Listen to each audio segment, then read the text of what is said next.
మాఘమాసంలో ఈ విధంగా పూజలు చేస్తే మీ పాపాలు తొలగిపోతాయి. చంద్రుడు మాఘ నక్షత్రాన ఉండే మాసం మాఘమాసం. ఇక మాఘం అంటే యజ్ఞ యాగాది క్రతువులకు మాఘమాసాన్ని శ్రేష్టమైనదిగా భావించేవారు. ఈ మాఘాధిపత్యాన క్రతువులు జరిగే మాసం గనుక మాఘమాసమైంది. ఈ మాసంలో ముఖ్యంగా సూర్యుడు మకర రాశిలోకి ప్రవేశించినప్పటి నుంచి ఉదయకాలపు స్నానాలు చేయడం ఓ వ్రతంగా ఉంది. మాఘంలో ఎవరికి వారు వీలున్నంతలో నది, చెరువు, మడుగు, కొలను, బావి చివరకు చిన్న నీటి పడయలోనైనా సరే స్నానం చేస్తే ప్రయాగలో స్నానం చేసినంత పుణ్యఫలం అబ్బుతుంది. ఉదయాన్నే నదీ స్నానం చేయడం సర్వోత్తమం. ఈ మాసంలో ఉదయాన్నే దీపారాధన, నువ్వులతో హోమం, నువ్వుల దానం, నువ్వుల భక్షణం లాంటివి ముఖ్యమైనది. ఇక మాఘమాసంలో శుద్ధ విద్య నాడు బెల్లం, ఉప్పు దానం చేయడం మంచిది. దీనితో పాటు పార్వతీదేవి పూజ, లలితా వ్రతం, హరతృతీయ వ్రతం చేస్తూ ఉంటారు.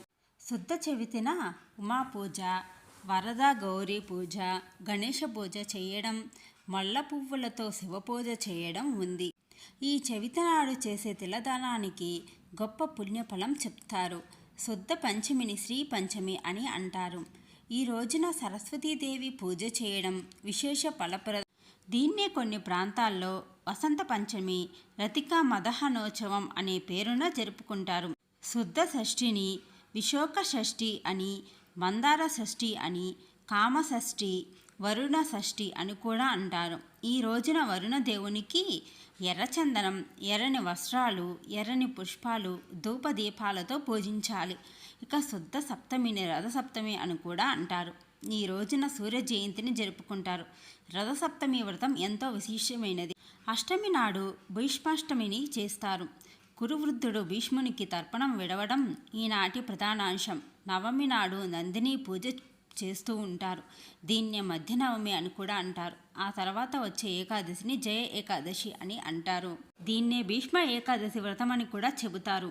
కురువృద్ధుడు భీష్మాచార్యుడు మరణించిన సందర్భం గుర్తుకు తెచ్చుకుంటారు. ఈ తిథి నాడే అంతర్వేదిలో శ్రీ లక్ష్మీ నరసింహస్వామి కళ్యాణం జరుపుకుంటారు.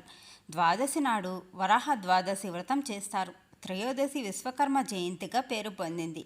మాఘ పౌర్ణిమకు మరీ విశిష్టత ఉంది. ఈ రోజున కాళహస్తిలో స్వర్ణముఖి నదిలో స్నానం చేయడం, ప్రయాగ త్రివేణి సంగమంలో స్నానం చేయడం విశేష ఫలప్రదాలు. సతీదేవి జన్మించిన తిథిగా కూడా మాఘ పౌర్ణిమను చెబుతారు. మాఘమాసంలో వచ్చే కృష్ణపాడ్యమి నాడు సౌభాగ్య ప్రాప్తి వ్రతం చేస్తారు.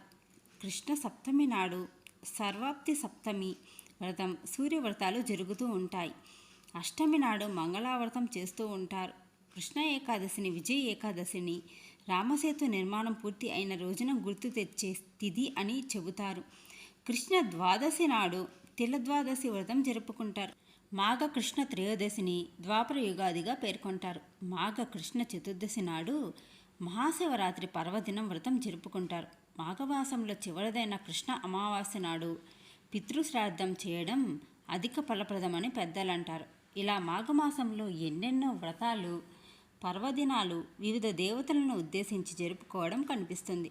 అందుకే మాసానికి తొలినాళ్ళ నుండి అంత విశిష్టత ఉంది. ఇదేనండి ఇవాల్టి వీడియో మీకు నచ్చినట్లయితే లైక్ చేయండి. కొత్తగా ఛానల్ని చూస్తున్నట్లయితే ప్లీజ్ ఛానల్ని సబ్స్క్రైబ్ చేసుకొని సపోర్ట్ చేయండి. Thank you for watching.